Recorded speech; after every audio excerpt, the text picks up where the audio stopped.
स्वागत है मेरे प्यारे मित्रों, जिन्होंने भी इस कहानी का पिछला भाग अभी तक नहीं देखा, पहले देख लो। अब कहानी को आगे बढ़ाते हैं। स्टोरी बुक सिस्टम संग से कहता है कि स्टोरी का प्लॉट जितना ज्यादा बदलेगा उतना ज्यादा खतरा बढ़ेगा। हम संग को देखते हैं जो अपना सर मुचेन की कंधों में पीट रहा था।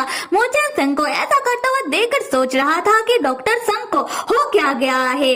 संग सोच रहा था कि रातों रात स्टोरी का प्लॉट इतना ज्यादा बदल कैसे गया। उसके बाद संग हमें बताता है कि असली प्लॉट क्या होना चाहिए। मुचेन और उसका अभी अभी बना मुंह बोला बड़ा भाई मेजर वो दोनों निकलेंगे गोस्ट मास्टर को ढूंढने के लिए और ये पता लगाने के लिए कि गोस्ट मास्टर चैंशन सेक्ट को ही अपना निशाना क्यों बना रहा है और क्यों लोगों को मार रहा है। जहां उन दोनों को पता चलेगा सेक्ट मास्टर लियू की राज के बारे में और होगा सबके सामने सेक्ट मास्टर लियू का पर्दाफाश। उसके बाद चैंशन सेक्ट का कमांड संभालेगा मेजर जो मुचेन को मार्शल आर्ट के बारे में बताएगा। संग कहता है कि अब इन सबसे पहले ही गोस्ट मास्टर ने सेक्ट मास्टर लियू को मार दिया और उसके शक के घेरे में मुचेन आ गया। सिर्फ इतना ही नहीं, मेरी प्यारी स्टूडेंट सू ने चैंशन वालों को धमकी दे दिया कि अगर 3 दिन बाद उन्होंने हमें हमारा पैसा नहीं लौटाया तो हम उनके ऊपर आक्रमण करके उन्हें ही इस दुनिया से लौटा देंगे, मतलब चैंशन सेक्ट को मिटा देंगे। अगर हमने चैंशन सेक्ट को मिटा दिया तो मेजर भी नहीं बच पाएगा। तब मुचेन को मार्शल आर्ट के बारे में कौन बताएगा। यहाँ स्टोरी बुक सिस्टम एक्टिव होकर कहने लगता है कि हाँ, चैंशन सेक्ट मास्टर लियू उनका कहानी शुरू होने से पहले ही खत्म हो गया। उनका राज सबके सामने आए उससे पहले ही वो तो जल बसे। और सिर्फ इतना ही नहीं, अभी चैंशन सेक्ट उधारी के ऋण के तले डूब जाएगा। और चैंशन सेक्ट में एक अजीब सा मुसीबत आ गया है। विलीन के ही के मैं तो यही कहूँगा कि पहले गोस्ट मास्टर के बारे में पता लगाओ, तभी सब ठीक हो पाएगा। और तुम एक रणनीति बनाओ, प्लॉट को बचाओ। संग कहता है कि रुको जरा सोचने तो दो। देखो प्लॉट चेंज हो चुका है, इसका मैं कुछ नहीं कर सकता, पर अगर अंत ऐसा हो जैसा होना चाहिए तब सब सही हो सकता है। तो इसके लिए मुझे चैंशन सेक्ट को पहले बचाना होगा, उसके बाद मुचेन से प्लॉट को सही तरीके से खत्म करवाना होगा और मैं हार नहीं मानूंगा। अब हम देखते हैं कि चैंशन सेक्ट के स्टूडेंट और सू के बीच लड़ाई जैसा माहौल बन चुका है। मुचेन बीच में कूद कर सू से कहता है कि सू, तुम मत भूलो कि तुम्हारे मास्टर को डॉक्टर संग की इलाज का जरूरत है। अगर तुमने अभी लड़ाई बंद नहीं किया तो मैं डॉक्टर संग को यहाँ से लेकर चला जाऊंगा और तुम्हारे मास्टर का इलाज नहीं होने दूंगा। सू गुस्से में कहता है कि क्या तुम मुझे धमकी दे रहे हो।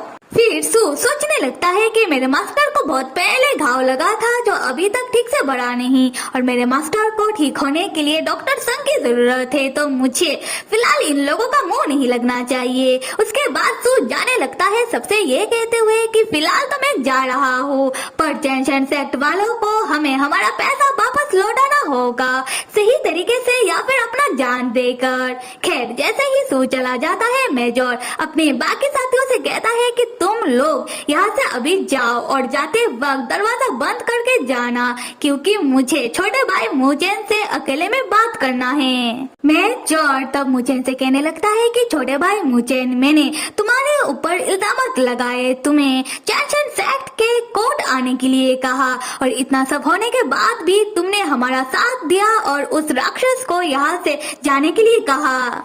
मुचेन तब मुस्कुराते हुए कहता है, ऐसा इसलिए क्योंकि मैंने तरीका ढूंढ लिया है कि कैसे आप लोग उन राक्षसों को पैसा वापस करोगे और सू जाने के बाद ही तो हम बात कर पाएंगे कि हम गोस्ट मास्टर शैन को कैसे ढूंढेंगे। बड़े भाई मैं बेगुनाह हूँ, ये मैं आपको साबित करके रहूंगा। उसके बाद मुचेन अपने पास से बहुत सारे हीरे जवाहरात निकाल कर मेजर को पकड़ा देता है। ये देखकर मेजर पूछता है कि छोटे भाई मुचेन, तुम्हारे पास इतना सारा पैसा आया कहाँ से। मुचेन बताता है कि ये मुझे तलवार सेक्ट के किंग ने दिया है। और मैंने सुना है कि चेंशन सेक्ट तलवार सेक्ट का ही ओरिजिन है और आप मेरे बड़े भाई हो और आपका मुश्किल के घड़ी में मैं आपका छोटा भाई, मेरा फर्ज बनता है कि मैं आपका मदद करूं। तो आप इन हीरे जवाहरात को अपने पास रखो और इनसे उन राक्षसों को उनका पैसा वापस लौटा देना। हम संग को देखते हैं जो मुझे को ये सब करता हुआ देखकर चौंककर अपने मन ही मन कह रहा था कि मैं ऐसे राक्षस राज यौन, मैंने अपने लाइफ में जितना भी पैसा कमाया है वो सब मैंने सिर्फ अपने परिवार वालों के ही ऊपर खर्च किया है, पर मुझे उसे जो सही लगता है वो करता है। तब स्टोरी बुक सिस्टम एक्टिव होकर संग से कहने लगता है कि अब चेंशन सेक्ट एक मुसीबत से बच गया है, अपने उधारी की मुसीबत से, और अब राक्षस उनके ऊपर हमला करके उन्हें नहीं मिटाएंगे। अब तुम्हें भी चेंशन सेक्ट को पैसा देकर उनका मदद नहीं करना होगा। संग तब गुस्सा करते हुए कहता है कि तुम्हारे कहने का क्या मतलब है, क्या मैं कंजूस हूँ, और उन्हें मुझे को भी पैसा वापस लौटाना होगा। और मुझे ने चेंशन सेक्ट वालों को पैसों से मदद करके खुद को भी सेफ जोन में लेकर आया है, और तुमने नहीं देखा कि कैसे वो दोनों पहले मतभेद में उतर आए थे। खैर तब संग देखता है कि मेजर मुझेन की मदद से खुश होकर कह रहा था कि मेरे छोटे भाई मुझेन, तुम अब तक कहाँ थे, एंड मुझेन लाइक मैं तो यही था मेरे बड़े भाई। तब संग उन दोनों के बीच में बोलता है कि क्या तुम दोनों का भाई मिलाप हो गया, अब साइड हटो, क्योंकि मुझे पास वाले कमरे में राक्षस राज का इलाज करने के लिए जाना है। मुझेन कहता है कि डॉक्टर संग मैं भी आपके साथ आऊंगा। संग कहता है बिल्कुल नहीं, तुम यही रहो और अपना काम करो। उसके बाद संग सीरियस लुक देते हुए ये सोचते हुए जाने लगता है कि अब हालात को देखकर ये लग रहा है कि मुझे बस हीरो को थोड़ा पुश करना है, उसके बाद मुझेन सारी मुश्किलों का हल खुद ही निकाल लेगा। सिस्टम तब एक्टिव होकर कहने लगता है कि तुमने जो भी रणनीति तैयार किया है तुम उसमें जरूर कामयाब होगे मेरे विलेन के ही के।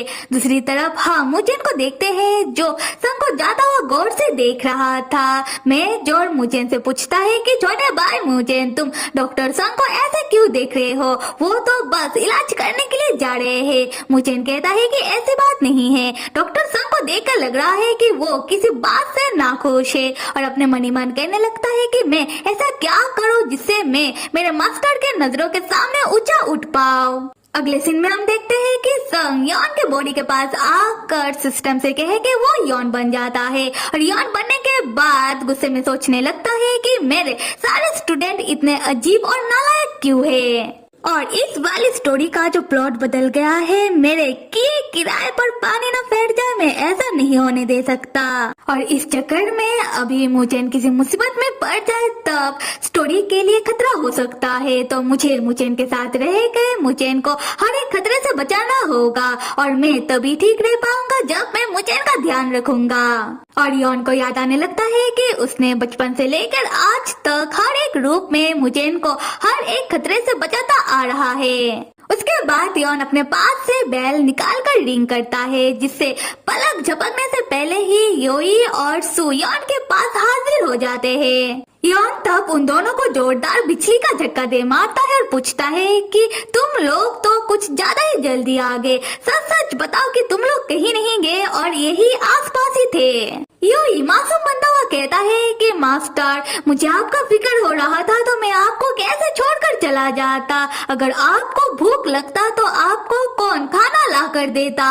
उसके बाद यॉन गुस्से में जाकर सू का गला पकड़ लेता है, सू से कहने लगता है कि मेरी प्यारी नहीं, मेरे प्यारे स्टूडेंट सू, तुम्हें तलवार सेक्ट तो याद है ना, मुझे लगता है कि उनमें से कुछ उस समय शायद भागने में कामयाब हो गए थे, तो सारे कामों को साइड पे रखो और जाकर पहले उनको पकड़ के मेरे लिए लेकर आओ, उन्हें मारने में बहुत मजा आएगा।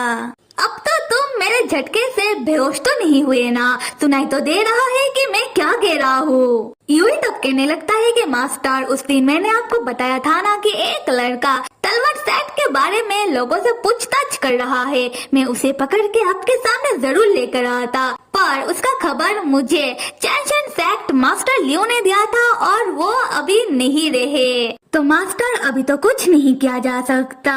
यॉन तब सू का गला छोड़ देता है और यूं से कहने लगता है कि क्या कुछ नहीं किया जा सकता, तुम लोगों को जितना समय लेना है लो, पर जाओ कर तलवार सेक्ट के बाकी लोगों को ढूंढो और मेरे सामने लेकर आओ। तब स्टोरी बुक सिस्टम एक्टिव होकर यॉन से कहता है, हे विलेन, अब चैनशन सेक्ट तो बच गया है, पर बाकी प्लॉट को भी तुम्हें बचाना होगा।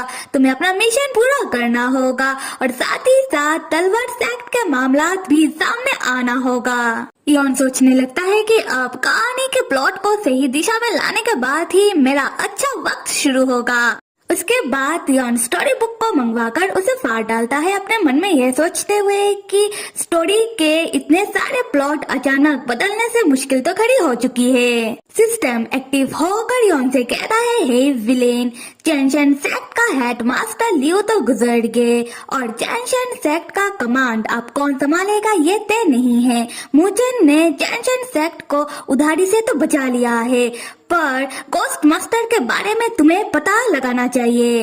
यॉन कहता है कि देखो, जितने भी प्लॉट बदले हैं उन्हें सही करना मेरा काम है, जिससे ये स्टोरी बुक वॉल टूटकर ना गिरे। और इसके लिए फिलहाल मुझे चैनशन सेक्ट और मेजर को खतरे से बाहर रखना है, और मुचेन जब तक मेरे साथ है वो वैसे भी खतरे से बाहर है। सिस्टम कहता है कि ठीक है, तुम्हें जिसमें खुशी मिलता है तुम वो करो। फिर यॉन संग के बॉडी के पास जाकर सिस्टम से कहे कि वो संग बन जाता है। संग जागने के बाद कहता है कि काम जितना भी मुश्किल हो उसका हल निकालना ये मेरा काम है और मैं अपनी तरफ से पूरी कोशिश करूंगा। उसके बाद संग अपने कमरे की ओर जाने लगता है जहाँ मुचेन उसका इंतजार कर रहा था। मुचेन संग को देखते ही उसके पास आकर कहने लगता है कि डॉक्टर संग, मुझे आपका बहुत फिक्र हो रहा था और बड़े भाई वापस चले गए हैं। संग मुचेन से कुछ नहीं कहता और मुचेन की ओर देखने लगता है। मुचेन पूछता है कि डॉक्टर संग क्या हुआ है। संग मुचेन के कंधों में हाथ रखता है और कहता है कि मुचेन, मैंने तय कर लिया है कि मैं तुम्हारा साथ दूंगा और तुम्हें हर एक खतरे से बचा कर रहूंगा। ये सुनकर मुचेन खुश होकर कहता है कि बिल्कुल डॉक्टर संग, क्यों नहीं। अगला सीन चैनशन सेक्ट का दिखाया जा रहा है, जहां हम मेजर, संग और मुचेन को देखते हैं। मेजर पूछता है कि आप दोनों जो यहाँ आए हो उन राक्षसों को तो पता नहीं चला। मुचेन कहता है कि नहीं, क्योंकि मैंने उन राक्षसों को सुबह से ही नहीं देखा है।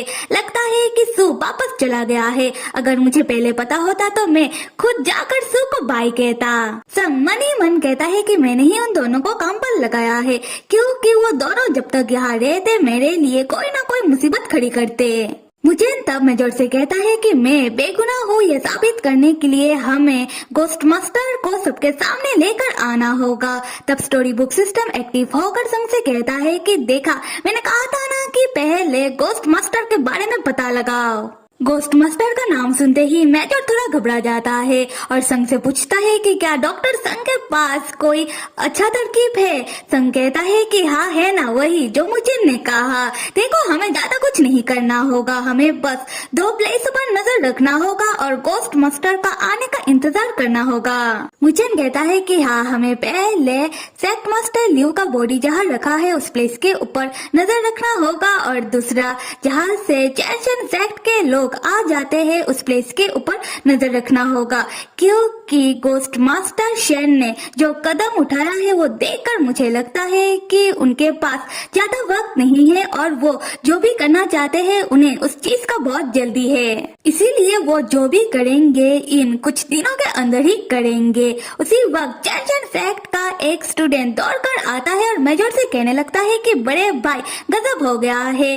कुछ लोगों ने बताया है कि उन्होंने अभी अभी हमारे हेड मास्टर लियो को रास्ते में चलते हुए देखा है और वो ऐसे चल रहे थे कि मानो कुछ नहीं हुआ हो। और ये खबर पाते ही हमने जाकर उनके कॉफिन को चेक किया और हमने पाया कि सेक्ट मास्टर लियो का बॉडी उनके कॉफिन के अंदर नहीं है। बड़े भाई, हमारे चैनशन सेक्ट को कुछ होगा तो नहीं। ये सुनकर मेजर चौंक जाता है और चिल्लाते हुए कहता है कि ये क्या बकवास कर रहे हो। मुचेन तब उठ खड़ा होता है और मेजर और संग को अपने साथ खींचकर ले जाते हुए कहता है कि यहाँ बात करके कोई फायदा नहीं, चलो जाकर खुद ही सेक्ट मास्टर लियो के कॉफिन को देखते हैं। और जैसे ही मुचेन, मेजर और संग सेक्ट मास्टर लियो के कॉफिन के पास आकर चेक करते हैं, वो लोग पाते हैं कि उनकी बॉडी तो कॉफिन के अंदर ही है।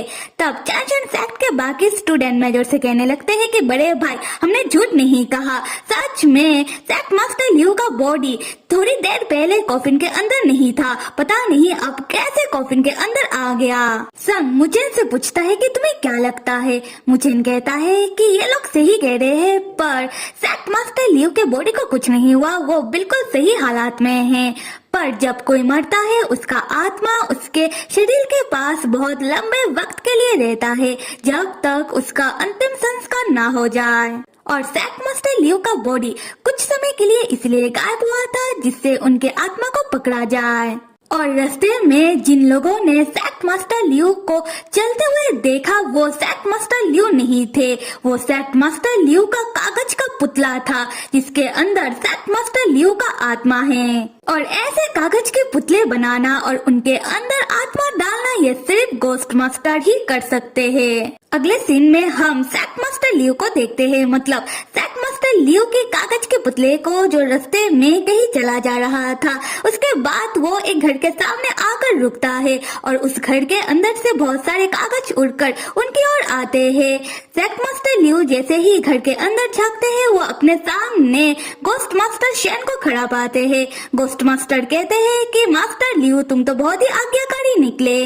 सैक मास्टर लियो गोस्ट मास्टर को देखकर बहुत ही डर जाते हैं और गोस्ट मास्टर जिस घर के अंदर है उस घर के अंदर बहुत सारे लोग जो गुजर गए हैं उनका नेम प्लेट रखा हुआ है। गोस्ट मास्टर शेन तब उन नेम प्लेटों को दिखाते हुए कहते हैं कि मास्टर लियो बताओ किससे पहले अपनी गुनाहों की माफी मांगना शुरू करोगे। और यहाँ में जो समझ आता है कि जितने भी गुजर के लोगों की नेम प्लेटें हैं उन सबको सैक मास्टर लियो ने ही मारा होगा और इसका बदला गोस्ट मास्टर उनसे ले रहे हैं। खैर कहानी को आगे देखने के लिए किस किस को अगला भाग चाहिए मुझे कमेंट करके बताओ। Till then stay with me and see you.